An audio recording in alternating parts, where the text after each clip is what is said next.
Good evening friends, welcome to my channel. So आज हम class 11th का demand chapter करेंगे। सो चलते हैं, कोशिश करते हैं इसको मैं आपको समझा पाऊँ। सबसे पहले थ्योरी ऑफ डिमांड का मतलब क्या होता है। सबसे पहले तो हमें पता होना चाहिए कि डिमांड एक्चुअली होती क्या है। तो अगर मैं बात करूँ इन जनरल वर्ड डिमांड क्या है। अब मैं चाहती हूँ कि मेरे पास एक एलईडी टीवी हो, मेरा एक बड़ा घर हो, मेरा एक सारी चीज़ें मैं चाहती हूँ, ठीक है। तो डिमांड और डिज़ायर में आपको फ़र्क पता होना चाहिए।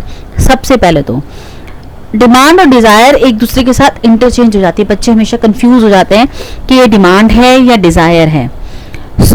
अब एक एग्जाम्पल लेते हैं। सपोज आप जो है, मैं एक एग्जाम्पल लेती हूँ।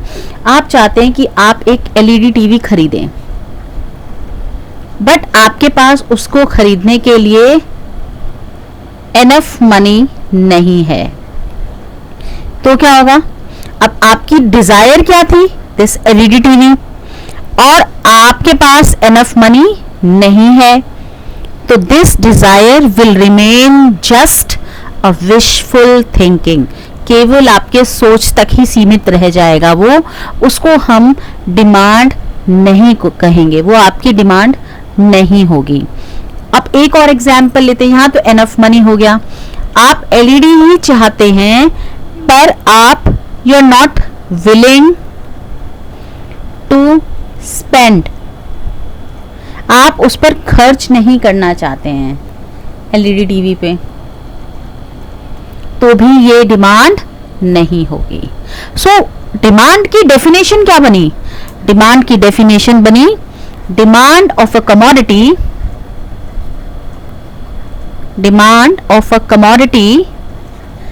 is the desire to buy a commodity backed with sufficient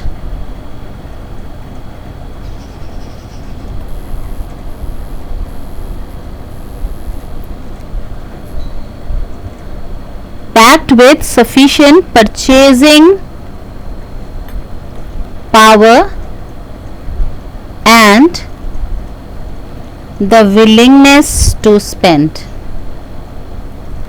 यानी आप उस पर खर्च करने के लिए भी तैयार होने चाहिए और आपके पास आपकी परचेजिंग पावर भी होनी चाहिए, तभी वो आपकी डिजायर जो है वो डिमांड में कन्वर्ट होती है। ठीक है। सो got it the difference, what is the meaning of demand and what is desire. So I hope मैं आपको समझाने में क्लियर हुई होंगी कि डिमांड और डिजायर क्या फर्क होता है। अब अगर मैं यहाँ पर बात करूं कि क्वांटिटी डिमांडेड क्या होता है, तो क्वांटिटी डिमांडेड का मतलब होता है आप हमेशा क्वांटिटी डिमांडेड को एक जो भी उसके साथ रिलेट करेंगे वो प्राइस के साथ रिलेट करते हैं। सो डेफिनेशन क्या बनेगी? It refers to a specific quantity, कोई भी specific quantity हो, to be purchased against a specific price, against a specific price of the commodity. So this is the definition of quantity demanded. So there are short definitions, so many definitions हैं, छोटी छोटी definition इस chapter में, तो वो आपको ध्यान रखनी है। नेक्स्ट इसमें ही एक आता है आपका, that is demand schedule। यहाँ पर आ जाएगा डिमांड, क्योंकि छोटी डेफिनेशन आपको अगर पता होंगी सो आगे आपको समझ में आएगा कि न्यूमेरिकल, क्योंकि इस पर न्यूमेरिकल्स भी है। डिमांड है, डिमांड के बाद इलास्टिसिटी ऑफ डिमांड है, तो उस पर न्यूमेरिकल्स आते हैं। छोटी छोटी डेफिनेशन बोर्ड में भी पूछी जाती हैं। Demand schedule. अब डिमांड शेड्यूल क्या है? शेड्यूल, अब आपको समझना है कि डिमांड और शेड्यूल, आपको लर्न कुछ नहीं करना। मैं स्टार्टिंग से अपने बच्चों को बोलती हूँ, you can not learn anything, just try to understand. अगर आपको अंडरस्टैंडिंग आ जाती है ना, तो आप अपने आप ही बहुत सारी डेफिनेशन खुद भी बना सकते हो। और इकोनॉमिक्स में कुछ भी इतना मुश्किल नहीं है, अगर आपको उसका मीनिंग और आपको उसको डिफाइन करना आ जाता है तो you can define very easily. So define schedule. अब डिफाइन स्केड्यूल का मतलब क्या है? अब देखिए शेड्यूल हमें मालूम है, स्केड्यूल होता क्या है? स्केड्यूल होता है एक टेबल, और टेबल किसकी हम बात कर रहे हैं? डिमांड की। So what is the definition of demand schedule? Demand schedule, it is a table showing the relationship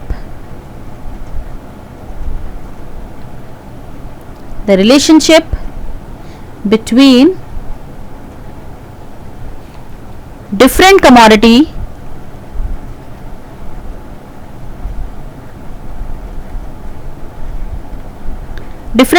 का मतलब हो गया कि हम डिफरेंट कमोडिटीज को परचेज करें, क्योंकि कमोडिटीज एक तो रहती नहीं है। अब सपोज प्राइस 5 था, 10 था, जैसे जैसे प्राइस चेंज होगा उस हिसाब से कमोडिटीज भी चेंज होती हैं। सो रिलेशनशिप क्या होता है? अब इसको हम एक टेबल की फॉर्म में समझेंगे। आपको ये पता होना चाहिए कि what is the relation between demand and quantity. Demand and price में क्या रिलेशन होता है? सो आपको पता होना चाहिए प्राइस और quantity, price of X, quantity of X. तो ये प्राइस ऑफ एक्स है, सपोज 1 2 3 4 आपका प्राइस है। So quantity 4 3 2 1, because you know that there is inverse relation between price and quantity in demand. What is the relation? Price and quantity in demand. आपको ये पता होना चाहिए कि डिमांड और प्राइस में इनवर्स रिलेशन होता है। कैसे इनवर्स रिलेशन होता है? भाई आप किसी दुकान पर कोई सामान खरीदने जाते हैं, प्राइस अगर उसका 1 रुपये होगा तो आप ज्यादा लेकर आएंगे। उसके बाद अगर आप चाहते हैं 2 होगा तो आप उसकी क्वांटिटी को धीरे धीरे रिड्यूस करते जाते हैं। दिस इज द जनरल फंडा। आप नॉर्मल लाइफ में अपने साथ रिलेट करके देखिए, जब कोई चीज महंगी होगी तो आपकी जो है आप उसकी क्वांटिटी को कम खरीद के लाएंगे, और जब कोई चीज सस्ती होगी तो उसको हम ज्यादा खरीद के लाते हैं। अब यहाँ पर कुछ बच्चे ये कहेंगे कि जो है नहीं मैम हम तो नहीं खरीद के लाएंगे, तो वहां पर कुछ कुछ एक्सेप्शंस आ जाती हैं। उसको अभी हम आगे डिस्कस करेंगे कि एक्सेप्शंस भी होती हैं इसमें। एक्सेप्शंस का मतलब होता है कि जिस पर ये चीज फॉलो हम नहीं, रूल को हम फॉलो नहीं करते हैं। रूल कौन सा? इनवर्स रिलेशन वाला, कि प्राइस जो है वो बढ़ भी रहा है तो भी डिमांड जो है वो कम नहीं होगी, और प्राइस कम हो रहा है तो भी डिमांड बढ़ेगी नहीं। वो एक्सेप्शंस में आ जाता है। ठीक है, so that is demand schedule. So जो डिमांड हमारा स्केड्यूल है इसको हम 2 पार्ट्स में डिवाइड करते हैं। 2 पार्ट में डिवाइड करते हैं। डिमांड स्केड्यूल जो है वो 2 पार्ट में डिवाइड होता है। Number 1 is individual demand schedule and the second one is market demand schedule.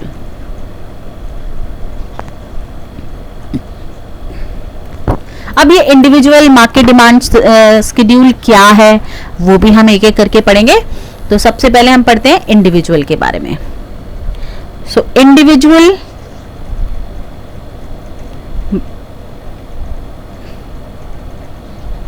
Demand schedule. अब नाम से क्लियर है, इंडिविजुअल मतलब किसी कौन डिमांड करता है? डिमांड कौन करेगा? डिमांड तो कंज्यूमर्स करते हैं। सो इंडिविजुअल डिमांड क्या है?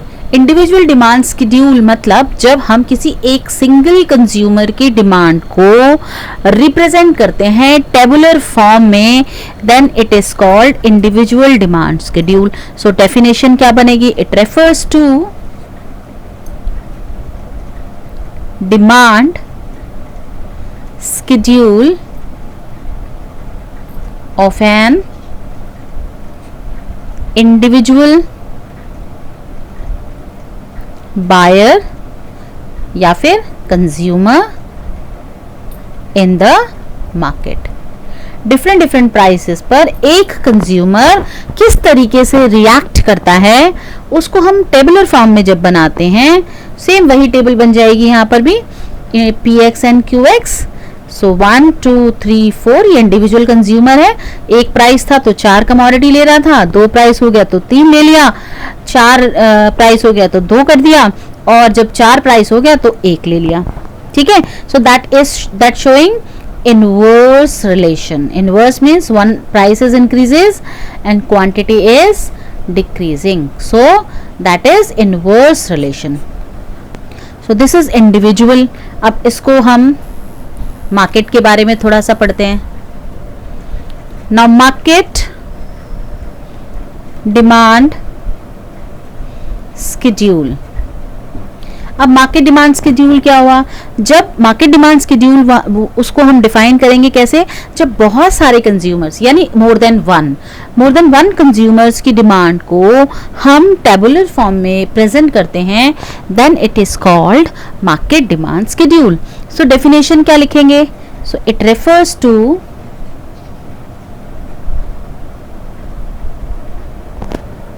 Demand of several consumers of a commodity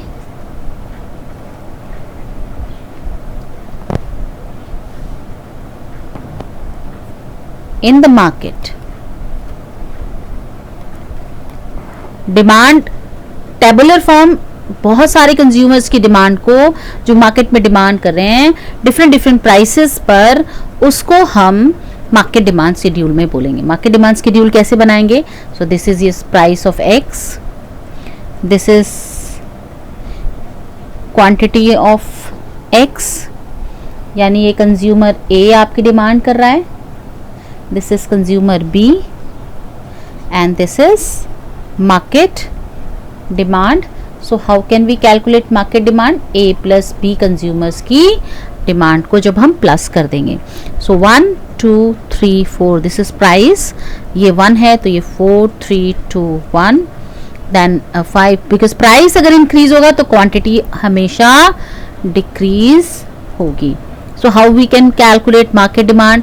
this plus this, यानी 5 plus 4 is equal to 9, 4 plus 3 is equal to 7, 3 plus 2 is equal to 5, 2 plus 1 is equal to 3. So this is market demand.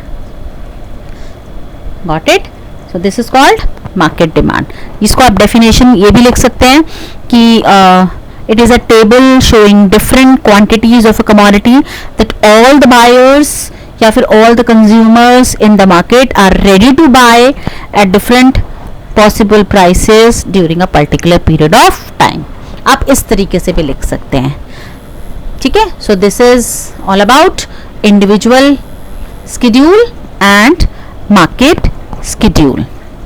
Now schedule के बाद अब हम आते हैं curve की तरफ. So what is curve? Demand curve. Because पहले मैंने आपको बताया that is inverse relation, demand की डेफिनेशन क्या होती है, देन मैंने आपको बताया कि स्केड्यूल क्या होते हैं, कितने तरीके के स्केड्यूल होते हैं. Now demand curve. अब डिमांड कर्व क्या है? स्केड्यूल क्या था? Tabular presentation. सो कर्व क्या है? Diagrammatic presentation. जब आपने उस टेबल को लेकर डायग्राम की फॉर्म में बना दिया, then it is called demand curve. So कैसे डिफाइन करेंगे? Demand curve is a graphic presentation of demand schedule showing how quantity demanded of a commodity is related to its own price. Got it? So कैसे करेंगे? अब यहाँ पर ये demand schedule भी दो तरीके के होते हैं. इंडिविजुअल डिमांड कर्व को भी हम दो पार्ट्स में डिवाइड करेंगे. इंडिविजुअल डिमांड कर्व और दूसरा है market demand curve. Got it? Individual demand curve and market demand curve. अब one by one individual and market demand को भी एक्सप्लेन करेंगे. Now individual demand curve.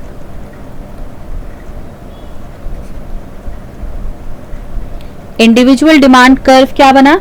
Individual demand curve का मतलब है जब मैंने इंडिविजुअल स्केड्यूल को डायग्रामेटिक प्रेजेंटेशन में बना दिया देन वो इंडिविजुअल डिमांड कर्व बन जाएगा.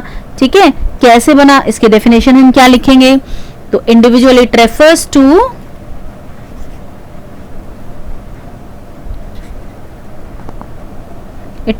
to a curve showing different quantities तो डिफरेंट ही है, quantities of a commodity, but consumer क्या रहेगा? सिंगल कंज्यूमर ही तो था, बिकॉज इंडिविजुअल डिमांड शेड्यूल में हमने इंडिविजुअल कंज्यूमर लिया था. सो इंडिविजुअल डिमांड कर्व में भी हम इंडिविजुअल कंज्यूमर ही लेंगे. So it refers to a curve showing different quantities of a commodity that one particular buyer is ready to buy at different possible price of the commodity.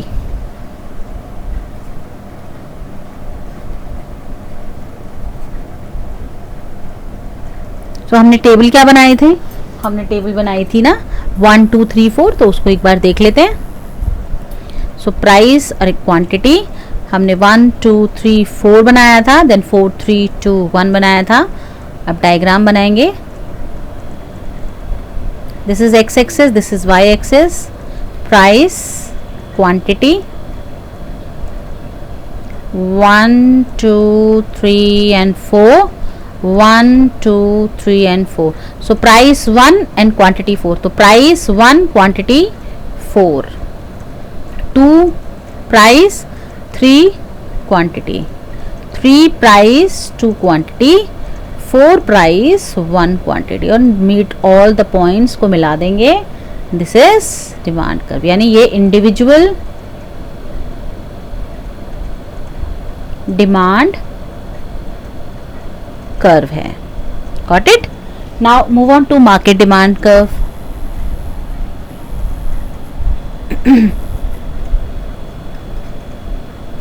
Market demand curve.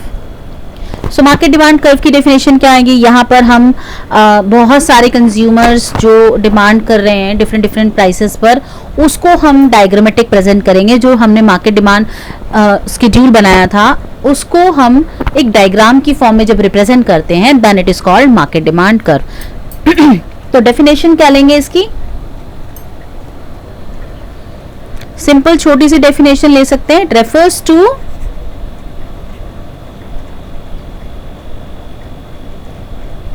graphic representation of market demand schedule.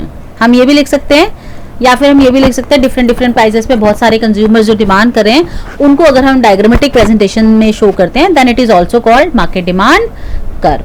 अब इसको हम diagram में कैसे बनाएंगे? Price, quantity A consumer की,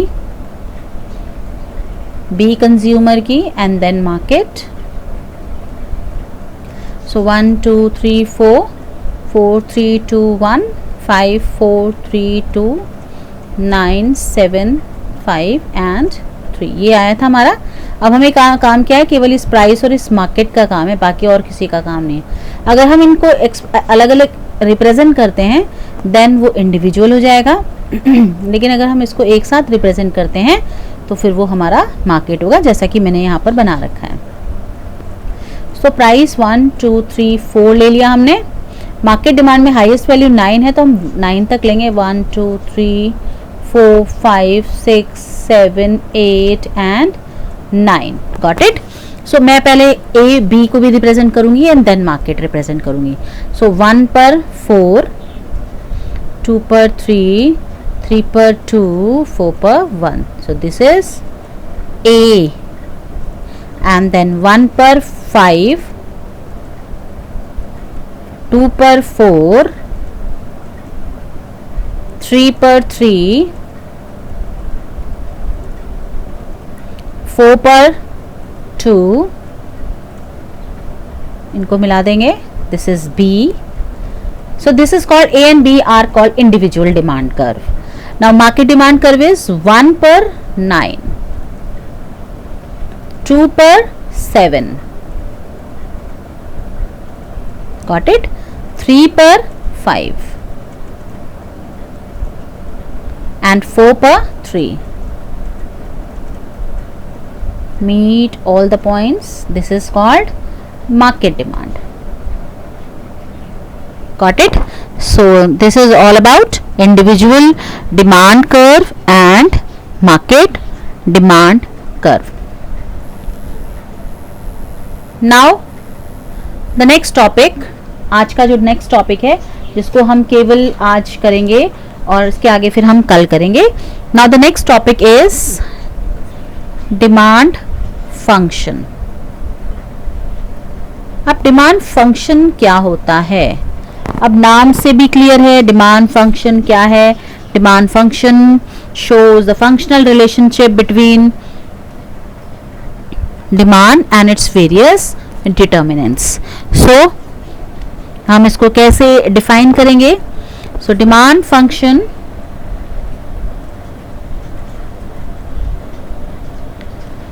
shows the functional relationship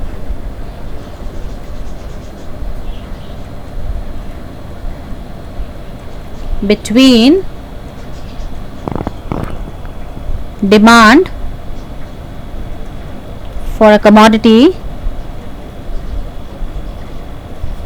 and its various determinants. अब determinants क्या होते हैं वो हम आगे अभी डिस्कस करेंगे कि determinants क्या होते हैं. various determinants. तो डिमांड फंक्शंस भी हमारे हम एज इट इज इसको करेंगे. डिमांड फंक्शन क्या होता है? डिमांड फंक्शन भी इंडिविजुअल डिमांड फंक्शन और मार्केट डिमांड फंक्शन में हम इसको डिफाइन करते हैं. और जो इसके फैक्टर्स जो आपको डिटर्मिनेंट्स की मैं बात कर रही हूँ वो भी हम इसी के साथ साथ ही डिस्कस करते रहेंगे कि कौन कौन से determinants individual demand factors individual demand को अफेक्ट करते हैं, कौन कौन से फैक्टर्स मार्केट डिमांड को अफेक्ट करते हैं. सो डिमांड फंक्शन जो है उसको हमने दो पार्ट्स में डिस्ट्रीब्यूट कर दिया. That is individual demand function and second one is market demand function. अब इंडिविजुअल डिमांड फंक्शंस क्या क्या होते हैं? सबसे पहला पॉइंट, इंडिविजुअल डिमांड फंक्शन मतलब कोई भी ऐसे फैक्टर्स जो इंडिविजुअल डिमांड को अफेक्ट करेंगे, किसी एक व्यक्ति की किसी एक पर्सन के डिमांड को अफेक्ट करेंगे. तो सबसे पहला जो रीजन होता है डिमांड को अफेक्ट करने का वो होता है own price of a commodity. किसी भी कमोडिटी का प्राइस. अब other things being remain constant, मैं बार बार बोल रही हूँ ये अदर थिंग्स क्या होते हैं वो भी अभी हम आगे डिस्कस करेंगे. अदर थिंग्स का मतलब है केवल प्राइस के अलावा, यानी टेस्ट में कोई चेंज नहीं होना चाहिए, प्रेफरेंस में कोई चेंज नहीं होना चाहिए, फ्यूचर एक्सपेक्टेशंस नहीं होनी चाहिए चेंज, मतलब और बहुत सारी चीज़ों में कोई चेंज ना हो, केवल प्राइस. क्योंकि अगर मैं बात करती हूँ प्राइस को छोड़ के अगर अदर फैक्टर्स में चेंज होता है, सपोज मैं टेस्ट का एग्जांपल ले लेती हूँ. अगर मुझे कोई चीज़ पसंद ही नहीं है, वो चीज़ चाहे कितनी भी सस्ती हो जाए, कितना भी उसका प्राइस कम हो जाए, जब मुझे वो पसंद ही नहीं है तो मैं उसे क्यों लूँगी? तभी मैं बार बार कह रही हूँ कि अदर फैक्टर्स रिमेन कांस्टेंट. सो अगर बाकी फैक्टर्स सेम हैं तो प्राइस एक बहुत बड़ा फैक्टर होता है किसी भी डिमांड को अफेक्ट करने का. सो अगर प्राइस बढ़ेगा तो डिमांड क्या होगी? फॉल हो जाएगी. सो इंडिविजुअल डिमांड फंक्शन में सबसे बड़ा जो फैक्टर होता है own price of a commodity. ठीक है, अब इसी डिमांड फंक्शन को हम लिखते कैसे हैं, अब मैं आपको बताती हूँ। dx is equal to F P X P R T Y T और ई, ये फंक्शन है। dx मतलब डिमांड फंक्शन, डिमांड आपकी demand of a commodity, f means functional relationship between, px means हमारा प्राइस ऑफ कमोडिटी हो गया, prt का मतलब क्या है, प्राइस ऑफ रिलेटेड गुड्स। अब ये रिलेटेड गुड्स क्या होती हैं, रिलेटेड गुड्स दो तरीके की होती हैं, एक होता है सब्स्टिट्यूट गुड्स, एक होता है कॉम्प्लीमेंट्री गुड्स। आज मैं ज़्यादा डिस्कस नहीं करूंगी, बहुत ज़्यादा हो जाएगा, बिकॉज फिर आप लोग कंफ्यूज हो जाएंगे। Substitute goods and complementary goods. अब सब्स्टिट्यूट गुड्स क्या होती हैं, अब पहले हम इंडिविजुअल को ही पढ़ लेते हैं, उसके बाद ही हम आगे चलेंगे। सो सब्स्टिट्यूट गुड्स, सेकेंड हम बता रहे थे आपको सब्स्टिट्यूट गुड्स। नाम से क्लियर है, सब्स्टिट्यूट गुड्स कौन सी हो गई, जिनका हमारे पास सब्स्टिट्यूट है। जैसे टी है, कॉफ़ी मिल गया, टी की जगह हम कॉफ़ी ले सकते हैं। ठीक है, कोक है, हम पेप्सी ले सकते हैं, पेप्सी है, या फेंटा ले लिया, कुछ भी ले लिया मतलब आपने। अब there are so many substitutes, soap में भी बहुत सारे सब्स्टिट्यूट्स हैं। सो जब सब्स्टिट्यूट्स होंगे तो सब्स्टिट्यूट जो है वो भी डिमांड को अफेक्ट करता है, इंडिविजुअल डिमांड फंक्शन को अफेक्ट करता है। अब किसी सपोज फॉर एग्जांपल कि अगर टी का प्राइस है और कॉफ़ी की demand, because they both are substitute, अगर टी का प्राइस मैं बढ़ा देती हूँ, अगर मार्केट में टी का प्राइस बढ़ जाएगा तो आप क्या करोगे, क्योंकि कॉफ़ी का प्राइस तो कांस्टेंट है, आप टी का प्राइस बढ़ जाएगा as compare to coffee, because उसका सब्स्टिट्यूट है आपके पास, या टी का ही दूसरा कोई और ब्रांड है, तो आप क्या करेंगे, एक पर्टिकुलर टी का अगर प्राइस बढ़ जाता है तो आप क्या करेंगे, उसको छोड़कर आप दूसरी चीज़ पर शिफ्ट हो जाएंगे जो उसका सब्स्टिट्यूट होगा। तो यानी क्या हुआ, इसका प्राइस बढ़ा और इसकी डिमांड बढ़ जाएगी, क्योंकि हमारे पास सब्स्टिट्यूट है। अगर सब्स्टिट्यूट नहीं होता तो मजबूरी थी, मेरे को यही लेना पड़ता, क्योंकि मुझे हैबिट है। अगर हैबिट नहीं होती तो क्या पता मैं इसे छोड़ भी सकती थी, वो एक्सेप्शन हो जाता। ठीक है, लेकिन टी का अगर सब्स्टिट्यूट है तो टी का प्राइस बढ़ते ही मैं उसके सब्स्टिट्यूट की तरफ चली जाऊंगी। लेकिन हाँ, ये भी ध्यान रखना है, मुझे अगर कोई पर्टिकुलर चीज़ ही पसंद है, अगर पर्टिकुलर ब्रांड ही पसंद है, तो फिर उसका प्राइस कितना भी बढ़े फिर मैं शिफ्ट नहीं करूंगी। ठीक है, क्योंकि मुझे दूसरे पसंद ही नहीं आएगा, फिर वो एक्सेप्शन की कैटेगरी में आ जाता है, उसको हम अभी आगे डिस्कस करेंगे। सो टी का प्राइस बढ़ा और कॉफ़ी की डिमांड भी बढ़ गई। सो दोनों में रिलेशन क्या है, दोनों में ही रिलेशन पॉजिटिव रिलेशन है, क्योंकि ये भी बढ़ रहा है और ये भी बढ़ रहा है, दोनों ही चीजें। तो व्हाट इज द रिलेशन, अगर कोई पूछे कि सब्स्टिट्यूट गुड्स में क्या रिलेशन होता है, पॉजिटिव रिलेशन होता है। टी बढ़ी, टी का प्राइस बढ़ा, सो कॉफी की डिमांड बढ़ गई, सब्स्टिट्यूट गुड। अब हम कॉम्प्लीमेंट्री गुड्स की बात करते हैं। कॉम्प्लीमेंट्री गुड्स क्या होती हैं, कॉम्प्लीमेंट्री गुड्स वो होती हैं जो एक के साथ ही इस्तेमाल की जाती हैं, जैसे ब्रेड बटर, निडल थ्रेड, ठीक है, shoe socks, car petrol. There are so many examples. So अगर मैं यहाँ पर प्राइस ऑफ कार और डिमांड ऑफ पेट्रोल को लेती हूं तो क्या होगा, अगर कार का प्राइस बढ़ता है तो लोग, जब कार का प्राइस बढ़ जाएगा तो कार लोग कम खरीदना शुरू कर देंगे। कार से मतलब यहाँ पर व्हीकल से है, आप ये बोलेंगे कि फिर तो हम बाइक ले लेंगे, कार से मतलब यहाँ पर व्हीकल से है। सो अगर व्हीकल का प्राइस बढ़ता है तो लोग व्हीकल को छोड़कर या तो पब्लिक ट्रांसपोर्ट पे जाएंगे या फिर उसकी डिमांड को कम करना। ऑब्वियसली पब्लिक ट्रांसपोर्ट भी जाए तो डिमांड एक तरीके से कम हो गई ना, तो पेट्रोल की डिमांड क्या हो जाएगी, पेट्रोल की डिमांड कम हो जाएगी। तो दोनों में क्या रिलेशन हो गया, नेगेटिव रिलेशन है। यहाँ पर ये चीज बढ़ रही है, ये चीज कम हो रही है. So negative relation between complementary goods. Positive relation किस में था? सब्स्टिट्यूट गुड्स में. कॉम्प्लीमेंट्री गुड्स में क्या रिलेशन है? Negative relation. So this is the second point individual demand function का. मैंने लिखा क्या था? dx is equal to F P X P R T Y T और E. This is individual demand function.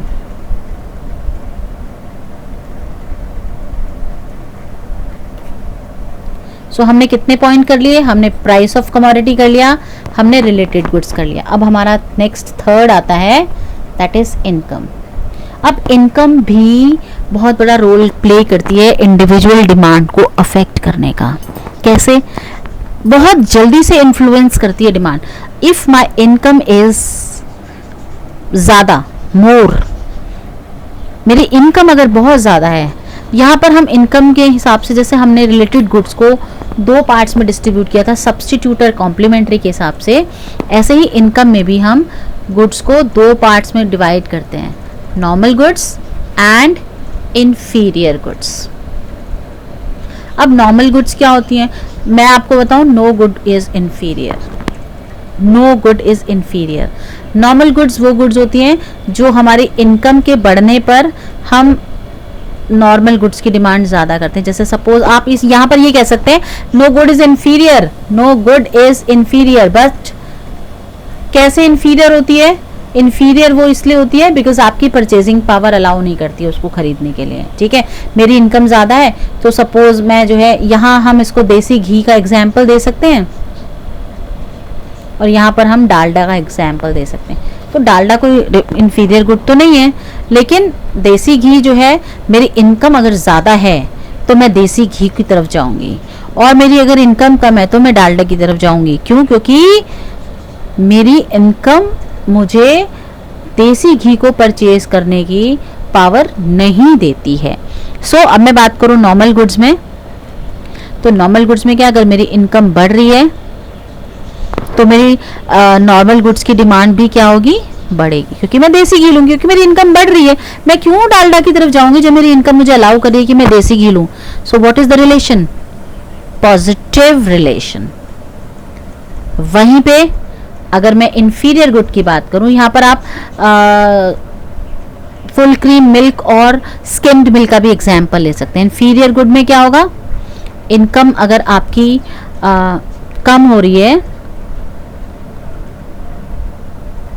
तो इंफीरियर गुड्स की demand क्या होगी? बढ़ेगी, क्योंकि आपकी इनकम कम हो रही है ना. अब आप देसी घी नहीं यूज़ कर सकते, आप जो है फुल क्रीम मिल्क, क्योंकि आप बाकी और भी एक्सपेंसेस आपको देखने हैं, आपकी इनकम कम हो रही है. So what is the relation? Negative relation. ये चीज़ ध्यान रखनी है आपको कि क्या रिलेशन है between inferior goods. What is the relation between income and normal goods? Positive relation. What is the relation between income and inferior good? Negative relation. So ये आपका इनकम वाला पार्ट भी कंप्लीट हुआ. नेक्स्ट जो हमारा है that is taste. Fourth point, taste and preferences. टेस्ट and प्रेफरेंसेस में भी हम इसको फेवरेबल और अनफेवरेबल में डिवाइड करते हैं. फेवरेबल मतलब मुझे कोई चीज़ पसंद है. ऑब्वियसली जब कोई चीज़ मुझे पसंद होगी तो उसकी डिमांड क्या होगी? ज़्यादा होगी. ठीक है, this is your demand curve, और डिमांड जब ज़्यादा होती है तो demand curve will shift to the right. Unfavourable है, अनफेवरेबल का मतलब है मुझे कोई चीज़ पसंद नहीं है, तो प्राइस कितना भी हो, मैं कम हो ज़्यादा हो, डजेंट मैटर, मेरी डिमांड जो है वो उस पर कोई इफेक्ट नहीं पड़ेगा. सो अगर मुझे पसंद ही नहीं है तो मैं डिमांड कम कर दूंगी, भले ही चाहे कुछ भी हो. So this is taste and preference. Fourth one is expectation.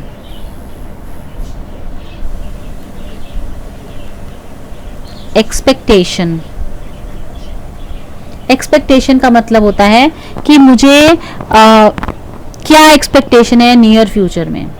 अगर मैं बात करूं फ्यूचर की, अगर मुझे लगता है कि आज प्याज का, अनियन का प्राइस जो है 30 रुपए किलो है, 30 रुपये kg है और फ्यूचर में 50 रुपये kg वो हो जाएगा, या मैं कहती हूँ 100 रुपये kg हो जाएगा, आप क्या करेंगे?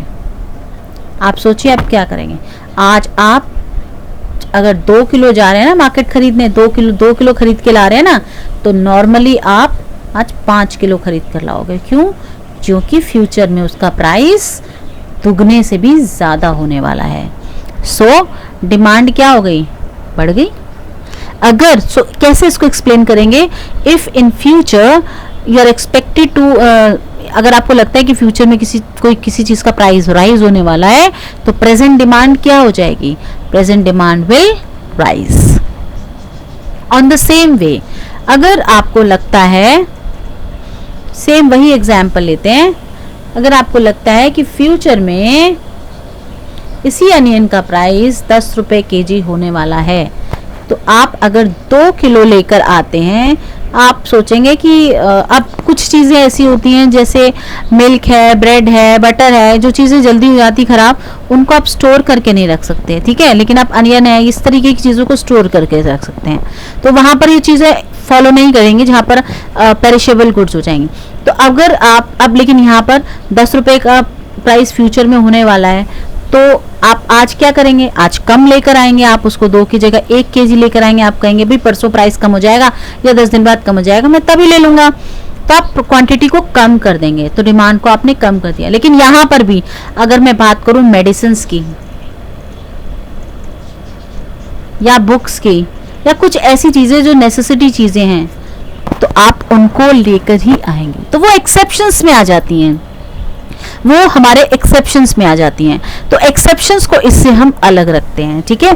सो आई होप ये चारों पॉइंट्स आज आपको market demand function, individual demand functions के क्लियर हो गए होंगे। तो आज मैं इतना ही कराऊंगी, कल मैं आपको मार्केट डिमांड फंक्शंस के बारे में बताऊंगी। अगर आपको मेरी वीडियो पसंद आई होगी तो उसको प्लीज़ लाइक, शेयर और सब्सक्राइब कीजिएगा। Thank you very much.